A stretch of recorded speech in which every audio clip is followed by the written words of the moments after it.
बिस्मिल्लाहिर्रहमानिर्रहीम। अस्सलाम वालेकुम नाजरीन, आप देख रहे हैं 92.8 विद सादिया अफसाल। नाजरीन, आज पीटीआई के वफ़द की एमक्यूएम से मुलाकात हुई है। एमक्यूएम के अरकान की तरफ से जो गिले शिकवे सामने आ रहे थे, जिस पर शाह महमूद कुरैशी साहब का तो जवाब ये था कि कोई गिले शिकवे नहीं हैं और एमक्यूएम हमारे साथ मिलकर काम करेगी, लेकिन कोई तो वजह है शाह महमूद कुरैशी साहब को अपने वफ़द के हमरा बहादुराबाद का दौरा करना पड़ा, एमक्यूएम से उनके अरकान से मुलाकात करनी पड़ी। वो क्या चीज़ें हैं, वो कौन से तहफ़्फ़ुज़ात हैं? जो एक दो चीज़ें मीडिया में सामने आई हैं कि लोकल गवर्नमेंट के हवाले से एमक्यूएम के कुछ एतराज़ात हैं, कुछ तहफ़्फ़ुज़ात हैं, और आइन के आर्टिकल 140A जो लोकल गवर्नमेंट के हवाले से है, उस पे वो चाहते हैं कि मुकम्मल अमल दरामद किया जाए। अब 140A क्या कहता है कि each province shall by law establish a local government system and devolve political, administrative and financial responsibility and authority to the elected representatives of the local governments. अब लोकल गवर्नमेंट के हवाले से 140A में क्या है कि हर एक सूबा कानून के ज़रिए मकामी हुकूमत का निज़ाम कायम करेगा और सियासी, इंतज़ामी और मालियाती ज़िम्मेदारी और इख्तियार मकामी हुकूमतों के मुंतखब नुमाइंदों को मुंतकिल कर देगा। ये है 140A जिसके हवाले से मीडिया में ख़बरें हैं। इनमें कितनी सदाकत है, क्योंकि यही कहा जा रहा है कि अगर इसी तरीके से बल्दियाती इंतखाबात होने हैं इख्तियारात के बग़ैर तो उनका कोई फ़ायदा नहीं। ये एमक्यूएम का मौक़िफ़ है। दूसरी तरफ हम देख रहे हैं कि बहुत सारे प्रोजेक्ट्स हैं जिनके हवाले से काम जो है मुसलसल ताख़ीर का शिकार ही रहा है। अब कराची में तजावुज़ात के हवाले से सुप्रीम कोर्ट का एक फ़ैसला था कि वो हटने चाहिए, अब उसमें एक बार फिर तेज़ी देखी जा सकती है, लेकिन जिन लोगों को हटाया जा रहा है उस एंक्रोच्ड लैंड से, उनको मुतबादिल ना कोई ज़मीन फराहम की जा रही है, ना ही उनके लिए कोई पुरसाने हाल है। मुतअद्दिद रिपोर्ट्स जो है सोशल मीडिया पर चल रही हैं ऐसे लोगों की जिनको हटाया जा रहा है तजावुज़ात से, उनका कोई पुरसाने हाल नहीं है। ग्रीन लाइन मंसूबा है, वो कब मुकम्मल होगा कोई नहीं जानता।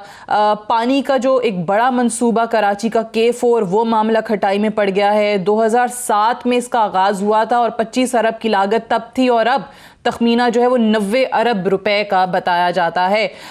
फिर जो सिंध के अंदर रेबीज़ की एक वबा है, उस पे कोई काम आया हो रहा है या नहीं हो रहा, उसके भी चंद हक़ाइक़ आगे जाके प्रोग्राम में आपके सामने रखेंगे।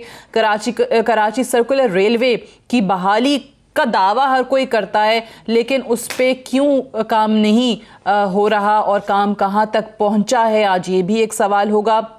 फिर आज एक बड़ी अफसोसनाक ख़बर जो है वो हमारे सामने आई, और ये अक्सर सिंध के हवाले से इस किस्म की जो ख़बरें हैं वो रिपोर्ट होती रहती हैं। 11 साल की बच्ची दादू में, जिसको गैरत के नाम पर कत्ल कर दिया गया, कारोकारी का उस पर इल्ज़ाम लगाया गया और उसको संगसार कर दिया गया। उसके वालिद को जो है वो अब पुलिस ने हिरासत में ले लिया है और इन्वेस्टिगेशन भी इस मामले पे चल रही है। ये बहुत सारी चीज़ें हैं सिंध की और कराची की जिन पे आज के प्रोग्राम में हम फोकस करेंगे। मेहमानों का आपसे पहले तारुफ़ करवा दूँ, हमें सेनेटर आजिज़ धामरा साहब पाकिस्तान पीपल्स पार्टी की तरफ से इस्लामाबाद में ज्वाइन कर रहे हैं, बहुत शुक्रिया आपकी तशरीफ़ आवरी का। हलीम आदिल शेख साहब हमें ज्वाइन कर रहे हैं कराची से, MP हैं पाकिस्तान तहरीक इंसाफ के, आपका भी बेहद शुक्रिया। और सैयद अमीनुल हक साहब MNA हैं, मुत्तहिदा कौमी मूवमेंट से आपका ताल्लुक़ है, आप भी हमें ज्वाइन कर रहे हैं, आपका भी बेहद शुक्रिया। अमीनुल हक साहब से मैं आगाज़ करती हूँ। सबसे पहले तो अमीनुल हक साहब ये फरमाइएगा कि आज की जो मुलाकात हुई है वो कौन से तहफ़्फ़ुज़ात थे जो MKM को रहे हैं PTI की वफाकी हुकूमत से, वो कौन से मामलात हैं जो आज ज़ेरे गौर आए आपकी इस मुलाकात के अंदर शाह महमूद कुरैशी साहब से? देखिए सादिया, आपने इंट्रो में बड़ी अच्छी अच्छी बातें की हैं, उस पर हम बाद में गुफ्तगू करेंगे, लेकिन डेफिनेटली आपने जो सवाल पूछा, लेट्स कम फर्स्ट। देखिए MKM पाकिस्तान तहरीक इंसाफ की सबसे बड़ी कोलिशन पार्टनर है, चाहे वफाक हो या सबाज हो या सेनेट हो, और हमने पूरे पाकिस्तान के अवाम के सामने एक वफाकी हुकूमत के साथ एक MOU साइन किया, मेमोरेंडम ऑफ अंडरस्टैंडिंग, जो 9 निकाती है। और जब भी हमारी मुलाकात होती है वफाक के लोगों के साथ या गवर्नर सिंध के साथ, तो हम MOU अपने सामने ज़रूर रखते हैं और उसके हवाले से डिस्कशन करते हैं कि कहाँ तक हमारी पेशरफ्त हुई है। और डेफिनेटली मेरा ख्याल है कि मैं ये बिल्कुल कह सकता हूँ कि यस, आज के मीटिंग में कुछ गले शिकवे हुए हैं, और हमारी ख्वाहिश ये थी हमेशा कि जो तरक्याती कामों के हवाले से जो वादा किया गया था उसमें तेज़ी लाई जाए, लेकिन अनफॉर्चुनेटली जो काम में तेज़ी आनी चाहिए थी वो नहीं आ रही है। अब सवाल ये पैदा होता है हम क्यों चाहते हैं कि तेज़ी है, क्योंकि कराची के अवाम, अर्बन सिंध के अवाम सफ़र कर रहे हैं। किसकी वजह कर?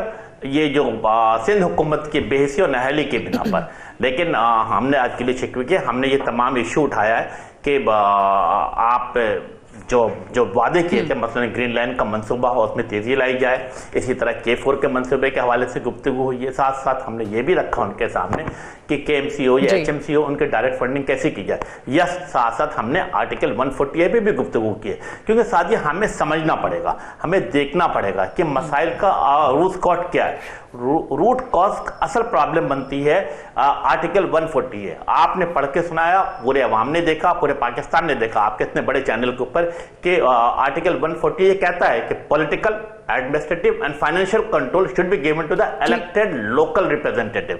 लेकिन सिंध के 2013 में पाकिस्तान पीपल्स पार्टी के बेहिस, करप्ट और नाअहल हुकूमत ने क्या किया?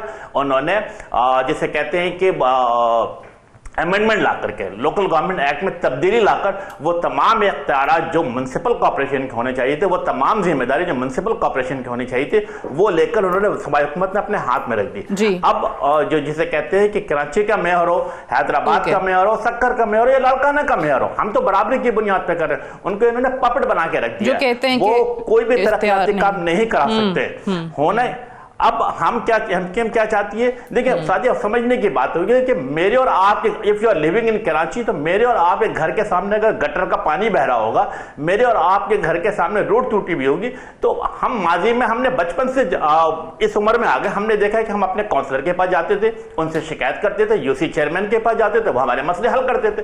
लेकिन अब ये तमाम इख्तियार सिंध की सूबाई हुकूमत ने जो जिसे कहते हैं कि 2013 में अपनी अदबी अक्सरियत के बुनियाद पे, यानी कि आप समझते हैं कि अदबी अक्सरियत के बुनियाद पे कानून में तब्दीली करके ये चीफ मिनिस्टर को दे दिया है और अब एक सिंध सॉलिड वेस्ट मैनेजमेंट बना लिया गया है। और जो कि मेरे और आपके घर के सामने के लिए मैं उसके चेयरमैन को कहां ढूंढूंगा, मैं उसके डायरेक्टर को कहां ढूंढता फिरूंगा? तो पूरा कराची तबाही बर्बादी की तरफ जा रहा है। होना क्या चाहिए कि आर्टिकल 140A पे सही। अच्छा, अब बहुत अहम नुकात आपने जो बताएं, इस पे थोड़ा आगे जाके और भी बात करते हैं। सबसे पहले जरा इख्तियारात की बात कर देते हैं। 140A बिल्कुल हमने भी पढ़ा कि सियासी, इंतजामी, मालियाती, वो सारी की सारी जो जिम्मेदारी है, जो इख्तियार है, वो मकामी हुकूमतों के मकामी नुमाइंदों को मुंतकिल कर दिया जाए, ये आइन का 140A आर्टिकल कहता है। धामरा साहब, सबसे पहले तो जरा इख्तियारात पे आ जाते हैं, क्योंकि बहुत अरसे से पाकिस्तान की आवाम भी टीवी चैनल्स पर, मीडिया पर, हर जगह पे कराची के मेयर को ये कहते हुए सुनती है कि मेरे पास तो इख्तियारात नहीं है, मेरे पास इख्तियारात नहीं है। अब अगर वाकई वो जिस तरीके से अमीन हक साहब कह रहे हैं कि आपने लोकल गवर्नमेंट एक्ट के अंदर तरमीम कर दी, तो सारे म्यूनसिपल कॉर्पोरेशंस के इख्तियारात जब सिंध हुकूमत अपने पास रख लेगी, तो इख्तियारात का रोना तो फिर इसी तरीके से हर कोई रोता रहेगा।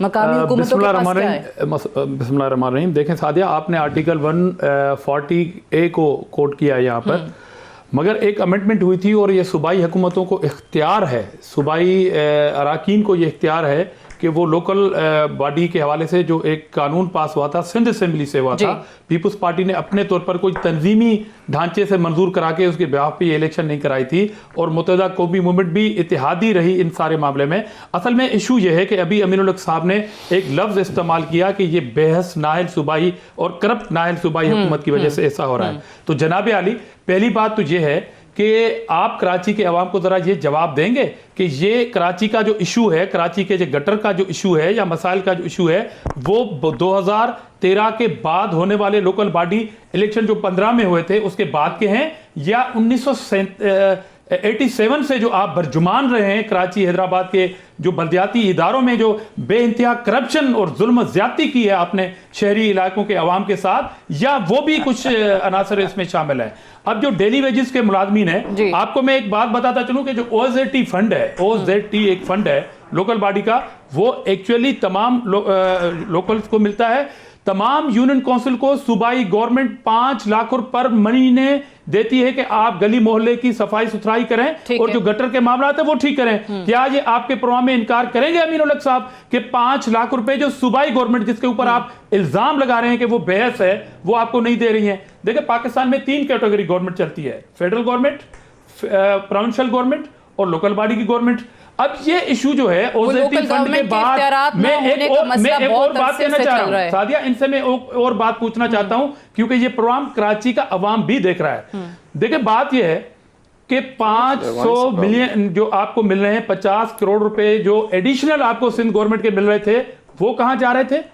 वो आपके फेक मुलाजमीन जो आपने रखे हुए थे, बोगस जो मुलाजमीन आपने रखे हुए थे, यस, कौन बर्जुमान रहा है इनके कराची के तैलीमी लोकल बॉडी के इदारों पे, उनका हिसाब कौन देगा जनाब आली? और दूसरी बात, ये मेयर जो कहते हैं मुझे इख्तियार नहीं है, मुझे इख्तियार नहीं है, जब मिनिस्टर जब सईद गनी साहब थे, एक मीटिंग हुई थी जब बारिशें आई थी कराची के अंदर, इसी मेयर ने तारीफ की थी बहुत बड़ी उसी मिनिस्टर साहब की, इनके डीएमसीज के चेयरमैन ने तारीफ की थी मिनिस्टर साहब की। और दूसरी बात, ये वही मेयर साहब हैं जिनके एक बहुत ही बड़े कुलीग ने, जो भी गिरफ्तार भी हुए थे वाटर पार्क के कोई रिटायरमेंट के बाद, भी उनके राइट हैंड बनते रहे हैं और उनके ऊपर भी इल्जाम आते हैं। ब्रेक लेंगे, ब्रेक से वापस आएंगे, बात करने की कोशिश करेंगे स्टेट।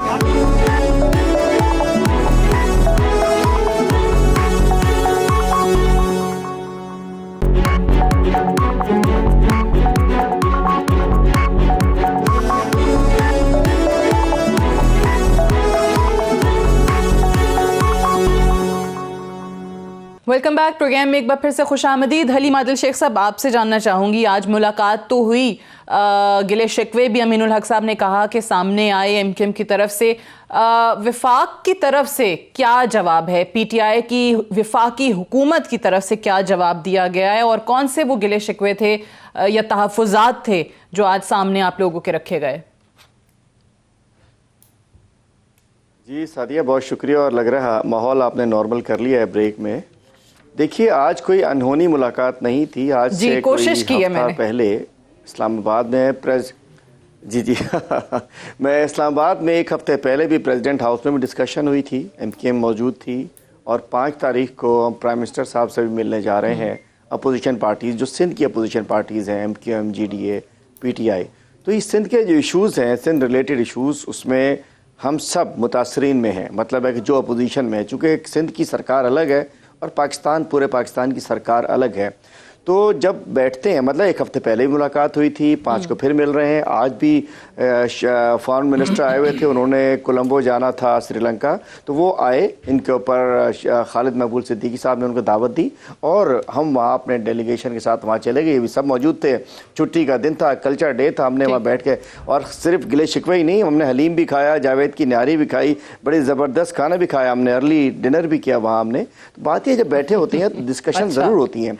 और डिस्कशन का महवर क्या था कि जो काम नहीं हो पाए अभी तक, जो होने चाहिए, उनको आगे बढ़ना चाहिए। और ये हकीकत है कि लोकल गवर्नमेंट सिस्टम, ये सिर्फ कोई जो 140A की बात हो रही है, ये तो ओवरऑल पाकिस्तान तहरीक इंसाफ का एजेंडा है ना जी, कि लोकल गवर्नमेंट मजबूत होनी चाहिए, और वहाँ जहाँ हम ला सकते हैं, पंजाब और केपी में, वहाँ अपने लोकल गवर्नमेंट सिस्टम भी हम लेके आ रहे हैं। हम चाहते हैं कि लोकल आम आदमी एम्पावर हो, लोकल गवर्नमेंट सिस्टम एम्पावर हो, उसको पाकिस्तान तहरीक इंसाफ आगे लेके चाह रही है। तो लाजी बात है, ये तो हमारा एक विजन, हमारा आइन, हमारा मंशूर है कि निचली सतह तक तरक्की होनी चाहिए। उसके बाद डिस्कशन इसके अलावा भी बहुत सारी हुई हैं, लाजी बात, इसको कोई फोकस इस पर नहीं था, ये तो बात में बात बहुत सारी निकली, तो ये भी डिस्कशन हुई। ये भी हुआ कि 18वीं तरमीम के बाद आपने कहा क्या हलीम भी खाई, निहारी भी खाई, वहां पर गिले शिकवे साथ साथ होते रहे, अमीन उल हक साहब ने कहा। तो धामरा साहब ने जो कहा वो नहीं हुआ, वो कह रहे हैं कि एमक्यूएम आपको, पीटीआई की विफाकी हुकूमत को ब्लैकमेल कर रही है। धामरा साहब ने तो ये लफ्ज़ इस्तेमाल किया।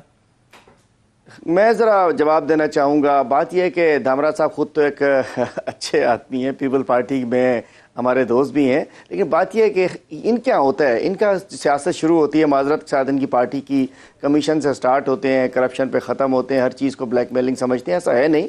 मैं बात करता हूँ पिछले तजर्बे इनके क्या रहे एमक्यूएम के, वो ये जाने। अल्ताफ़ हुसैन के एमक्यूएम के साथ इनके तजर्बे रहे, इनके सीलेटर्स जाते थे, अपनी टोपी उनको पहनाते थे, उनकी टोपी खुद पहनते थे, मैं उस पर नहीं जा रहा।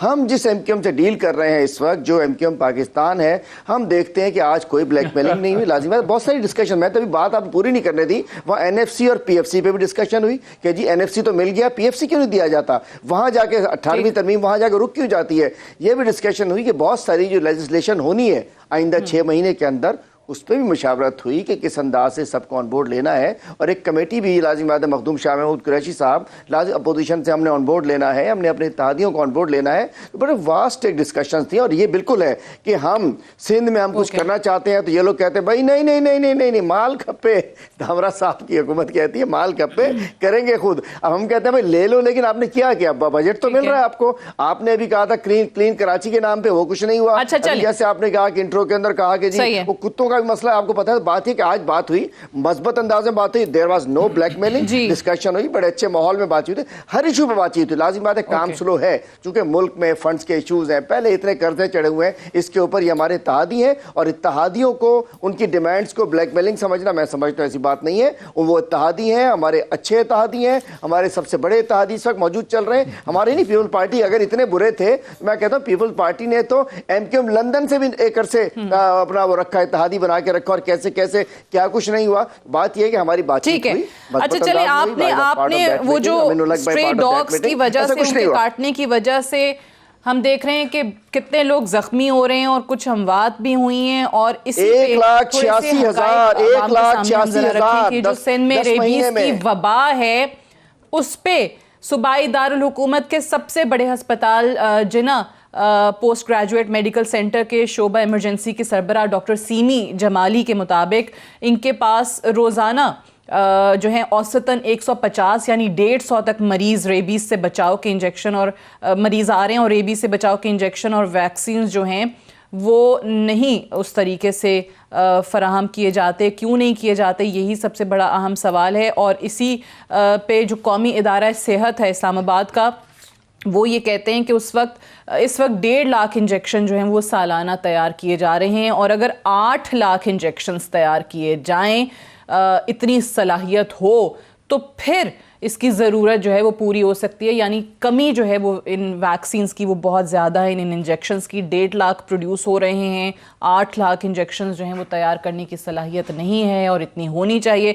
तो अमीनुल हक साहब, ये मसला भी शायद उन्हीं मसाइल में से एक आपको नज़र आ रहा है कि जहाँ पर विफाक की तरफ से, क्योंकि कौमी इदारा सेहत कह रहे हैं, वो अपनी प्रोडक्शन कैपेसिटी की बात कर रहे हैं कि यहाँ पर विफाक की तरफ से फंड्स जो, एक तस्हीह कर दूं, मैं छोटी सी बात करना चाह रहा हूँ आपसे सादिया, एक छोटी सी बात मैं ऐड करना चाह रहा हूँ। इसकी फिगर्स ये हैं कि पिछले 10 महीने में 1,86,000 से ज्यादा कुत्तों ने काटा है लोगों को। और दूसरा NIH का जो जिक्र किया आपने, 1.5 लाख तो बन रहे हैं, लेकिन इंपोर्ट पर कोई पाबंदी नहीं है, इंपोर्ट की जा सकती है। सिंध गवर्नमेंट को 18वीं तरमीम के बाद पैसे मिलते हैं, तमाम प्रोविंशियल गवर्नमेंट्स को उन्होंने इंपोर्ट करना होता है। जितना पैसा NIH को देंगे वो उतनी वैक्सीन मंगा कर देगा। और 2 रोज पहले 7 में वज़ीर आला साहब के हल्के में भी कुत्ते ने काटा तो वहां वैक्सीन मौजूद नहीं थी। मतलब ये डिफरेंट स्टोरी है कि ये इंपोर्ट की जा सकती है इंडिया से। अब दोनों चीजें आ गई। मैं अमीनुल हक साहब से, चलिए इसी टॉपिक पे हमने बात की है तो कर लेते हैं, क्योंकि फंड्स का इशू है ना अमीनुल हक साहब। कुछ प्रोजेक्ट्स हैं जहां से सिंध हुकूमत जो है वो फंडिंग नहीं कर पा रही होती है, कहीं पर विफाक जो है वो पैसे नहीं दे पा रहा होता है। कौमी इदारे सेहत की बात कर ली है NIH की, यहाँ पर या तो विफाक पैसे दे दे इस इदारे को कि 1.5 लाख से बढ़ के 8 लाख इंजेक्शंस की प्रोडक्शन शुरू हो जाए, या दूसरा सोल्यूशन वो है जो हलीम आदिल शेख साहब ने कहा कि सिंध हुकूमत जो है वो फिर बाकी वैक्सीन्स, बाकी इंजेक्शंस इंपोर्ट कर ले। सादिया, देखिए, आपके सवाल का जवाब देने से पहले छोटी सी बात कर लूं कि जमहूरियत का बुनियादी असूल है कि दूसरों की बात सुनी जाए और अपनी बात पोलाइटली और फॉर्मली की जाए। मैंने किसी की बातचीत में मदाखलत नहीं की, और मैं उम्मीद रखूंगा कि मेरी बातचीत में भी कोई मदाखलत ना करे। पीरियड। आगे बढ़ते हैं। आपके नहीं, अब नहीं करेंगे धामरा साहब, अगर इखलाक के दायरे में होगी तो। अब आप देखें, नहीं, मैंने कोई खैर अखलाकी बात नहीं की है। आपने एमकेएम को दहशतगर्द करार दिया। अगर मैं करार देने पे आ जाऊं, मैंने भी कोई नहीं खर से लेकर तो तमाम चीजें आ जाएंगी। कोई जातियात की बात नहीं होगी, बस सवाल में एक एक करके करें, एक एक करके। बिल्कुल। अब सादिया, अब आपने कहा कुत्ते, आप देखें कि 18वीं तरमीम के बाद हॉस्पिटल के तमाम मामला किसके पास आते हैं? सिंध की सूबाई हुकूमत या पंजाब की सूबाई हुकूमत के पास आते हैं। हो क्या रहा है कि रोजाना की बुनियाद पर सैकड़ों के तादाद में कुत्ते काट रहे हैं और लोग मरीजों के तादाद में मुख्तलिफ हॉस्पिटल में घूम रहे हैं। डेंगू कराची के अंदर, मीरपुर खास के अंदर, सक्कर के अंदर, लाड़काना के अंदर हजारों की तादाद में मरीज आ रहे हैं।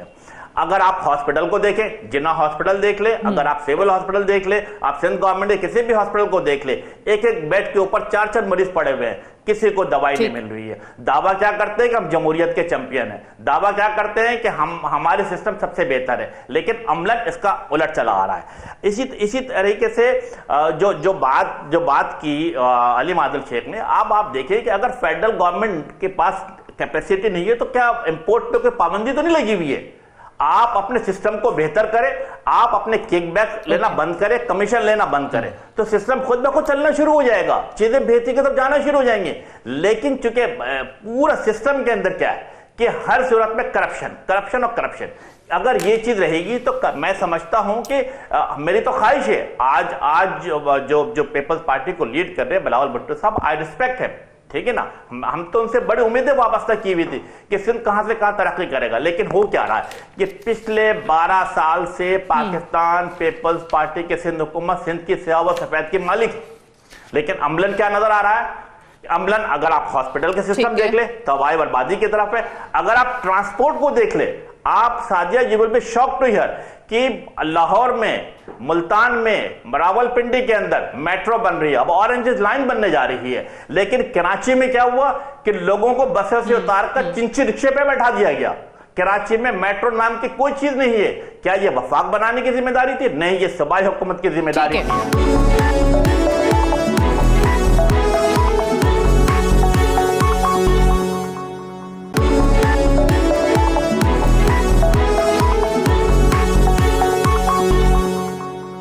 अंदरूने सिंध से भी रोजाना डॉक्टर सीमी जमाली का मैंने हवाला दिया, उनके मुताबिक 30 से 40 नए मरीज आ रहे हैं धामरा साहब अंदरूने सिंध से कराची के अंदर, सिर्फ एक अस्पताल, जिना दोनों दोस्तों ने सवाल उठाए हैं और मैं दोनों को रिस्पांस करना चाहता हूं और बड़ा सीरियसली, ये एक डिबेट है और सीरियसली करना चाहता हूं, और इसमें मैं वसूख के साथ कहना चाहता हूं सद के दिल से कि इसमें कोई पॉलिटिकल पॉइंट स्कोरिंग नहीं होगी। जो सवाल उठाए गए, देखिए पहली बात तो ये है कि दोनों दोस्तों ने इल्ज़ाम लगाया है कि इनके पास कैपेसिटी नहीं है, सिंध गवर्नमेंट काम करना नहीं चाहती। जहां तक कुत्तों के काटने का इशू है, वो सिर्फ एक सूबे तक नहीं है, अनफॉर्चुनेट पंजाब के अंदर भी एक बच्चा अभी कुत्ते काटने की वजह से, वहां पर भी वैक्सीन मौजूद नहीं थी। पता नहीं क्यों सारे बहस में उन चीजों को हम मिस करते जा रहे हैं। जहां पर अमीनुल हक साहब ने कहा कि एक बेड पे 4-4 लोग सोए होते हैं, तो केपीके के अंदर वहां की सिविल हॉस्पिटल के फुटेजेस आपके चैनल चलाते हैं, मगर ये कोई काउंटर नहीं है। मेरा आर्ग्यूमेंट कोई काउंटर नहीं है। एक जगह के हालात अब आते हैं यहाँ पे, अब आते हैं यहाँ पे, देखें सुप्रीम कोर्ट ऑफ पाकिस्तान ने 2 हॉस्पिटल वफाक के हवाले किए, जिना हॉस्पिटल बच्चों के हॉस्पिटल कराची के और NICVD हॉस्पिटल इनके हवाले किया।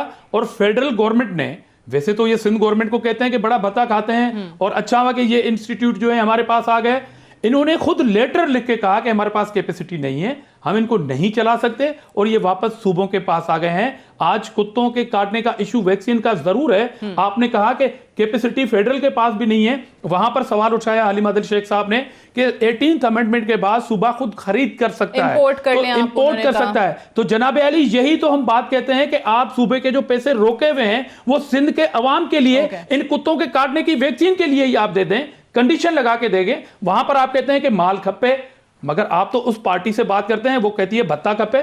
तो भत्ता खप्पे वाली पार्टी से तो आप बात कर रहे हैं, किस कैपेसिटी में बात कर रहे हैं? मगर वो हॉस्पिटल जो आपने सिंध के हवाले किए, अब मिसाल के तौर पर महदूद वसाइल, आप हमें ताना देते हैं कि NFC अवार्ड का क्या हुआ और पैसे आपने रोक के रखे हुए हैं। आप चले जाएं गंबट में, पाकिस्तान का वाहिद इंस्टीट्यूट है जो लिवर ट्रांसप्लांट करता है फ्री ऑफ कास्ट। आप जिना में चले जाएं, सरकारी कॉस्टली एक जो इलाज है कैंसर का, वो फ्री ऑफ कास्ट हो रहा है कराची के अंदर। अच्छा, तो आप कहते हैं आखिरी बात सादिया, आखिरी बात कहने जा रहा हूं, आखिरी बात 18th अमेंडमेंट सूबे सिंध के लिए नहीं आई थी। 18th अमेंडमेंट सूबाई हुकूमत को स्ट्रेंथन करने से एक सूबे के लिए नहीं है, तमाम ओवरऑल सूबों के लिए है। तो वहां पर NICVD क्यों नहीं बन रही है? वहां पर कार्डियो का फ्री इलाज क्यों नहीं हो रहा है बाकी सूबों में? तो ये तो पहले मैं इसका जवाब दे लूं। पूरी करें। अली मादिल शेख साहब, सवाल, क्योंकि बहुत सारे डेवलपमेंट प्रोजेक्ट्स ऐसे हैं जहां MKM का भी आप लोगों से गिला ये होगा कि वफाक फंड्स नहीं दे रहा है, वही गिले सिंध हुकूमत की तरफ से भी मुख्तलिफ प्रोजेक्ट्स के अंदर आते हैं। ये जो पैसे बार बार मुतालबा किया जाता है कि वफाक जो है वो सिंध हुकूमत के 18वीं तरमीम के बाद जो पैसे बनते हैं, जो आपने कहा कि 18वीं तरमीम के बाद ये काम इनको करने चाहिए, इंपोर्ट वैक्सीन करें या कोई और प्रोजेक्ट्स हैं, वो कह रहे हैं हमें हमारे जो पैसे बनते हैं वो दे दें और हम फिर करें। NICVD और कहाँ है सिंध के अलावा? चलें इसका जवाब पहले ले लें। पहले शेख साहब जी ज़रा मुझसे सुन लीजिए। मोहतरम, बड़ी अच्छी बात आपने अच्छी बात की है, मैं उसका वैसे ही जवाब देना चाहूँगा। बराए कर मुझे सादिया टाइम दीजिएगा इसके अंदर, मैं उसी तरह रिस्पॉन्ड करना चाहता हूँ ताकि बहुत सारी क्लैरिफिकेशन मैं क्लियर कर दूँ। एक तो मैं मोहतरम आजिज़ धामरा साहब अपने भाई को ये बताऊँ कि हॉस्पिटल्स जब सुप्रीम कोर्ट ने ऑर्डर किया था उसके बाद मोहतरमा एज़रा पेचुओ साहिबा मिली थी गवर्नर हाउस आकर प्रेसिडेंट ऑफ पाकिस्तान से।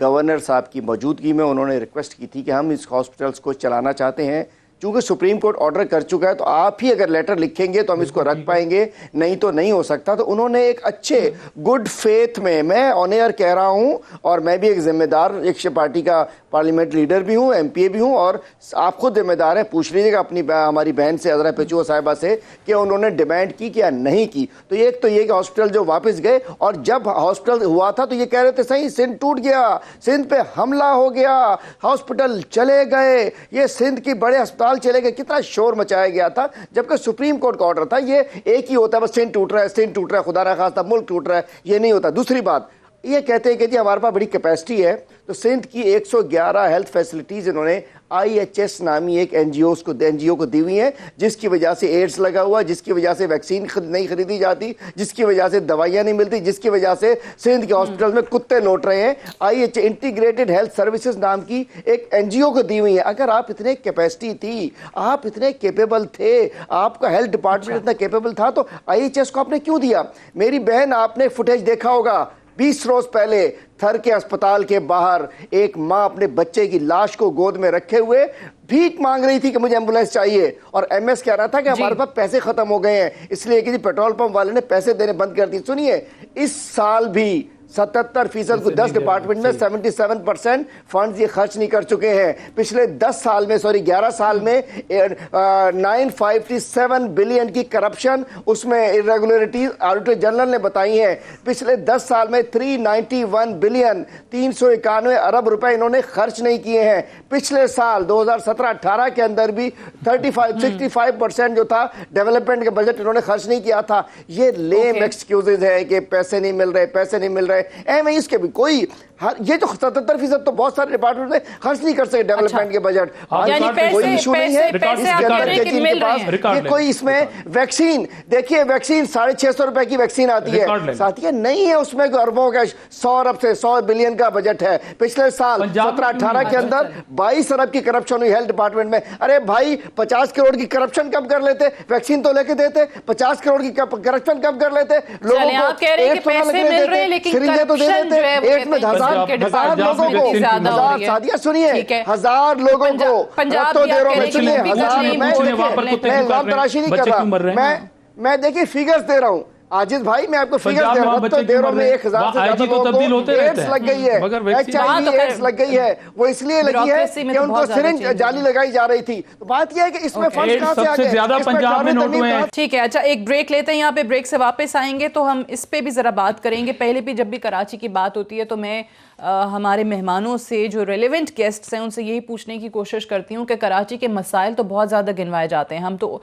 पूरे सिंध की भी बात करें और बिलखसूस कराची की जब हम बात करते हैं तो क्या वजह है कि इतने बड़े शहर को किसी स्पेशल स्टेटस के तहत क्यों नहीं चलाया जा सकता, उस पर कोई क्यों बात नहीं करता है।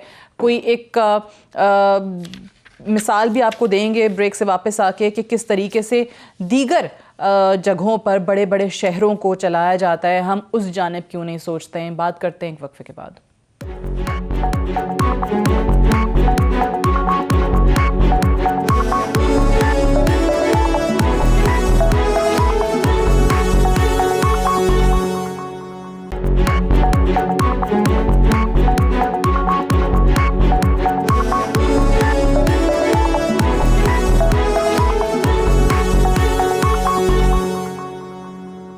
वेलकम बैक प्रोग्राम में एक बार फिर से खुशामदीद। अमीनुल हक साहब, कराची की बिलखसूस अगर हम बात करें तो इतने साल से मैं कहूँगी कि ये मसाइल हैं। कभी ये कहा जाता है कि एक प्रोजेक्ट शुरू नहीं होता, वो शुरू हो जाता है तो मामला तवालत पकड़ता चला जाता है, वो मुकम्मल होने का नाम नहीं लेता, और ढेर सारे ऐसे प्रोजेक्ट्स हैं जो जिनकी हम बात कर सकते हैं जो कंप्लीट नहीं हुए हैं।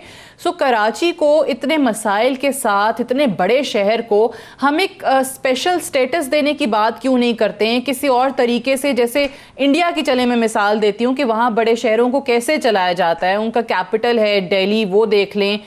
ये कराची कैपिटल तो नहीं है, लेकिन इसको एक अगर हम स्पेशल दर्जा देना चाहें तो दिया जा सकता है। उनका जैसे अपना तरीक़ाकार है, national capital of territory of Delhi है, उनकी अपनी लेजिस्लेशन असम्बली है, बाकी जगहों पर गवर्नर्स होते हैं, उनका अपना एक लेफ्टिनेंट गवर्नर है, काउंसिल ऑफ मिनिस्टर्स है, चीफ मिनिस्टर्स है, उनका मेंबर लेजिस्लेटिव असम्बली है जो कि डायरेक्टली इलेक्ट होके आता है। सो इसी तर्ज पे हम कराची के हवाले से क्यों कुछ करने का नहीं सोचते हैं? सादिया, आपने बहुत खूबसूरत बात की है, बहुत अच्छी बात की है आपने। मैं मुकम्मल आपकी इस बात को तायद करता हूँ, लेकिन उसके लिए ज़रूरी है कि जो सिंध के हुक्मरान हैं उन्हें वसीउल क़ल्बी, वसीउल नज़री का मुज़ाहरा करना पड़ेगा, उन्हें कराची को ओन करना पड़ेगा। अनफॉर्चुनेटली मसला सिर्फ यही है कि जब मैं कहता हूँ कि कराची 95% सिंध को कमा के देता है तो उसके बदले में कराची पे क्या खर्च हो रहा होता है? नील, 0/0। अब आप देखें कि कराची में क्या क्या सूरत हाल है। यानी कि कराची में K4 का मंसूबा 2007 से आपने इंटरव्यू में बताया पेंडिंग में मौजूद है। उस वक्त की जो हमारे लोकल गवर्नमेंट के मेयर साहब थे उन्होंने सिंध हुकूमत के हैंड ओवर कर दिया। 2009 से लेकर 2015 तक वो शेल्फों में मौजूद रहा। जब MKM ने मुजाहरा शुरू किया तो 2016 में बुनियाद रखी गई। सिंध हुकूमत ने ऐलान किया कि 2 साल में मुकम्मल हो जाएगा। 2 साल के बजाय आज 3.25 साल हो गया। वज़ीर आला साहब ऑल पार्टीज कॉन्फ्रेंस में अपनी नाकामी को तस्लीम किया कि हम मुझसे कोताहियां हुई हैं। ठीक, अब आप उसके ऊपर पैसे तो लगाओ। कराची के अवाम को पानी के बूंद बूंद को तरसा रहे हो। नंबर 2, मैंने कहा जैसे ग्रीन लाइन का मंसूबा है, वफाकी हुकूमत ने इसे शुरू किया जनवरी 2016 में। सिंध के वज़ीर आला I was present in that जलसे में मौजूद था। सुबह वज़ीर आला साहब ने ऐलान किया कि मैं ग्रीन बस के लिए 80 बसें दूंगा, लेकिन बसें देने से इनकार कर दिया। आज वो बसें वफाकी हुकूमत दे रही है। तो हमारे पास तो डिलेमा चला रहा। आपने पूछा कि कराची के सूरत, देखें कराची में कभी पानी का मसला नहीं था, कराची में कभी कूड़ा करकट का मसला नहीं था, कराची में कोई ट्रांसपोर्ट का सिस्टम बहुत ज़्यादा ख़राब नहीं था। अगर आप 2004 देखें, 2005 देखें, 2007 देखें, 8 देखें, 9 देखें, 10 देखें, आप ये देखें कराची में फ्लाईओवर के चेन बने हैं। कराची में ग्रीन बसें चला करती थी। कराची में पानी यानी K1, K2, K3 किसके दौर में बना? जब MKM पाकिस्तान हुकूमत का हिस्सा रही, जब तक उसके बाद बल्दियाती क़यादत थी। इसी तरीके से आप देखिए, जब इन्होंने मुझसे पूछा कि 87 के बाद आपने क्या किया, पाकिस्तान का पहला फ्लाईओवर नाज़ाबाद में MKM जब मेयर था उसने बना के दिया। और पाकिस्तान नहीं बल्कि पूरे एशिया का वाहिद कराची मेडिकल डेंटल कॉलेज जो बल्दिया उज़्मा कराची चला के दे रही है। और जब मेरिट पे दाखिला होता है और जहां सिंध के तमाम बच्चों को दाखिले दिया जाता है, तो हम जब हमें ताकत मिलती है, हमारे पास वसाइल होते हैं, हम इंशाअल्लाह ताला शहर की तरक्की के लिए काम करते हैं। और हमारा विजन क्या है? जब मैंने बात की कि कराची की बात की, हम तो सबको लेकर चलना चाहते हैं। प्रोजेक्ट्स जो आपकी बात को सादिया तब हुए जब MKM इक़्तिदार में रही है, लेकिन धामरा साहब ये जो 10 सेकंड स्पेशल स्टेटस की मतलब आप इसके हक में है ना, यही मैं सवाल आगे लेकर जाना चाह रही हूँ। मतलब MKM हक में अगर सारे स्टेक होल्डर्स इकट्ठे हैं तो हक में नहीं होते, होना चाहिए। बिल्कुल स्पेशल स्टेटस देना चाहिए। कराची की तरक्की पूरे पाकिस्तान की तरक्की है। ठीक है धामरा साहब, इस पे वाकई क्यों कोई बात नहीं करता? कराची अगर नहीं संभल रहा, इतने ज्यादा मसाइल की आमाज का बना हुआ है, तो आप लोगों को पीपल्स पार्टी को क्या कोई एतराज है इस पे अगर सारे स्टेक होल्डर्स इकट्ठे हो जाएं? जो सो कॉल्ड कराची के मैंडेट के दावेदार थे वो हर वक्त एक वफाकी हुकूमत में भी रहे। 12 साल गवर्नर किसी सूबे में एक पार्टी का रहा है, आपने सुना है कभी? 3 वफाकी हुकूमतों के साथ कोई गवर्नर रहा हो, आपने सुना है कभी? लोकल बॉडी पे 87 से एक ही पार्टी बरजुमान रही कराची के इदारों पे। आज भी गली मोहल्ले का अगर गटर ठीक नहीं है तो उसकी जिम्मेदारी भी 2013 की सूबाई हुकूमत पे डालेंगे आप। इसलिए आप कोई ऐसा प्रोजेक्ट बताएं। जहां तक आपने अंडरपासेस की बात की है, तो कराची आज भी ओनरशिप है, Karachi is a part of Sindh. इसलिए कराची की जितनी ओनरशिप सूबाई हुकूमत ने की है, मैं अभी भी कह रहा हूं कि हर यूनियन काउंसिल में सूबे भर में 60 लाख रुपए सूबाई गवर्नमेंट दे रही है। उनका तो कोई हिसाब ले ले बाबा, वो अपने गली मोहल्लों को तो हिसाब दे दें। आप जो 60 लाख रुपए पर ईयर आपको मिलते हैं, ये इसका हिसाब नहीं देंगे, आप अरबों रुपए मांग रहे हैं। जवाब दे देना क्योंकि कि आपको तो स्टेटस की बात कर रहा हूं, स्टेटस की। इसलिए जब मुत्तहिदा कौमी मूवमेंट कराची के हवाले से तनकीद करती है तो हैरत भी होती है और बड़ी एक अजीब सूरत हाल होती है। ये प्रोग्राम कराची के अवाम सुन रही होगी, ये गली मोहल्लों में ये बात नहीं कर सकते, ये टॉक शो में बात कर सकते हैं। और इनकी जो कराची के अवाम ने हालत की है, वो तो अल्लाह किसी की ना करे, मगर सूबाई हुकूमत मौजूद है, वो पूरी ओनरशिप कराची को दे रही है और भी देगी। मैं तो अली मादल शेख साहब से मैं शेख साहब से सिर्फ ये पूछना चाहता हूं, मैं शेख साहब से ये पूछना चाहता हूं कि एमक्यूएम को पैसे कब दे रहे हैं आप? चलो आप ही दे दो, हम नहीं दे रहे हैं, आप दे दो, ताकि ये करप्शन की अपनी जो रिवायत बरकरार रख सके। कराची को स्पेशल दर्जा दे सकते हैं। बिल्कुल, ये एमक्यूएम जो मैंडेट की दावेदार थी, इन्होंने कभी ये मसला सूबाई हुकूमत के सामने नहीं रखा। हमेशा ये रखा कि हमें ये वजारत नहीं, वो वजारत चाहिए, हमें इस वजारत से निकाल के इतनी वजारतें दी जाएं। एमक्यूएम जब इक्तिदार में होती है, ना कराची याद होता है, ना कराची के अवाम को याद रखती है। हाँ, सीरियस होके एमक्यूएम अभी तो मैंडेट ही नहीं है इन बेचारों के पास, अभी तो मैंडेट ही नहीं है, मगर ये इक्तिदार में होते हैं कराची और उनके अवाम इसको याद नहीं आता। लास्ट कमेंट में जरा हलीम आदिल शेख साहब से भी इसी चीज पे, स्पेशल स्टेटस के हवाले से स्पेशल दर्जा देने की तरफ जा सकते हैं क्या? तमाम स्टेक होल्डर्स इस पे एग्री कर सकते हैं शेख साहब? देखिए, कराची तो ओवरऑल इस मुल्क के लिए हमारे सूबे का हिस्सा है और कराची स्पेशल है, चूँकि कराची तकरीबन 65% रेवेन्यूज़ कराची जनरेट करते हैं। मैं समझता हूँ कि कराची स्पेशल था, कराची स्पेशल है, लेकिन उस अंदाज में आज तक हुआ नहीं काम। इंशाल्लाह हम जहाँ पूरे मुल्क ने नया होना है तो इंशाल्लाह हर शहर को नया बनना है। मैं समझता हूँ कि कराची के साथ भी ज़्यादती हो रही है और इसको सब पहले भी की गई, अब भी की जा रही है। जिस शहर में इतना बड़ा रेवेन्यू इकट्ठा होता हो, जिस शहर में 2 करोड़ से ज़्यादा की आबादी हो, जो उसको आज इस हाल पे छोड़ देना, मैं समझता हूँ उससे ज़्यादती है। बात यह कि NFC अवार्ड के तहत जो पैसा आना चाहिए उसको उसी रेशो से PFC अवार्ड के तहत निचली सतह तक, डिस्ट्रिक्ट तक जाना चाहिए। और मैं समझता हूँ कि बात यह है कि जो इसको रविश को ख़त्म होना चाहिए कि आपने लाड़काना को 117 अरब भिजवा दिए, जिनकी मैं बात कर रही हूँ, अगर ये लाई जाएं, तमाम स्टेक होल्डर्स इस पे एग्री करें, तमाम लोग कराची के हर कोई कहता है कि मैं समझता हूँ इदारों में करप्शन दूर कर दी जाए, अवाम उनके सरबराहों की करप्शन दूर कर दी जाए। अगर जो पैसा आता है वो ईमानदारी से, इंतजामी बुनियादों पर चेंजेस लाने के हक में नहीं है। मैं समझता हूँ इन इदारों को देखें, मैं समझता हूँ पंजाब में आईजी और चीफ सेक्रेटरी क्यों तब्दील हो रहे हैं? लोकल गवर्नमेंट को मैं पंजाब में आईजी और चीफ सेक्रेटरी कमीशन नहीं देते, वहां पर कमीशन नहीं देते। हमरा साहब तीनों की तशरीफ आवरी का बेहद शुक्रिया। कमीशन नहीं मिलती वहां। हो गया। That's all for tonight. इजाजत दीजिए, खुदा हाफिज।